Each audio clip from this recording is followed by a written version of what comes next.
మీ business ని develop చేసుకోవాలని అనుకుంటున్నారా? అయితే వెంటనే సంప్రదించవలసిన phone number 7729969299. AP Congress chief పదవికి గండం పొంచి ఉందా? తనను పదే పదే టార్గెట్ చేస్తున్న చెల్లెలు షర్మిలకు బిగ్ షాక్ తగిలేలా జగన్ పావులు కదుపుతున్నారా?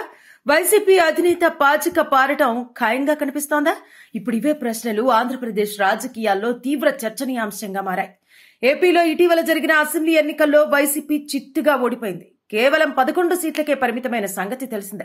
ఇంతలా పార్టీ పతనం కావటానికి చాలా కారణాలే ఉన్నాయని చెబుతున్నారు విశ్లేషకులు. అయితే అందులో ఒకటి తన సోదరి షర్మిల అని జగన్ రగిలిపోతున్నట్టు స్పష్టమవుతోంది.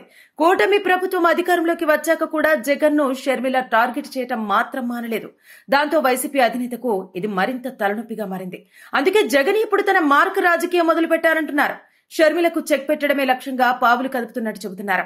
ఏపీ కాంగ్రెస్ చీఫ్ గా కొనసాగుతున్న తన చెల్లెల్ని ఆ పదవి నుంచి దింపేందుకు జగన్మోహన్ రెడ్డి పక్కాగా అడుగులు వేస్తున్నట్టు చెబుతున్నారు.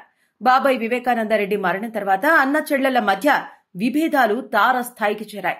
ఆస్తి పంపకాలతో మొదలైన విభేదాలు రాజకీయ చిచ్చుగా మారాయి. పరస్పర ఆరోపణలతో రచ్చరేగింది. జగన్ అధికార పీఠం నుంచి దిగిపోయి దాదాపు 6 నెలలైంది. మరోసారి తనను సీఎం కాకుండా షర్మిల అడ్డుకుందనే కోపంతో జగన్మోహన్ రెడ్డి ఉన్నట్టు తెలుస్తోంది. దెబ్బకు దెబ్బ తీయాలని భావిస్తున్న జగన్ కాంగ్రెస్ పెద్దలతో సంప్రదింపులు జరిపినట్టు సమాచారం. ఏపీసీసీ చీఫ్ ను మార్చాలని కోరారట. షర్మిల ఒంటెత్తు పోకడలతో పార్టీకి నష్టం జరుగుతోందని కాంగ్రెస్ పెద్దలకు ఫిర్యాదులు చేశారట.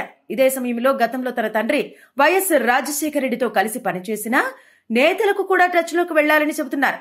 తిరిగి వైసీపీలోకి రావాలంటూ వారిని ఆహ్వానించినట్టు సమాచారం. అందుకు కొందరు కీలక నేతలు అంగీకరించినట్టు చెబుతున్నారు. మొత్తం మీద అన్నా చెల్లెళ్ల ఫైట్ ఏపీలో ఆసక్తికరంగా మారింది.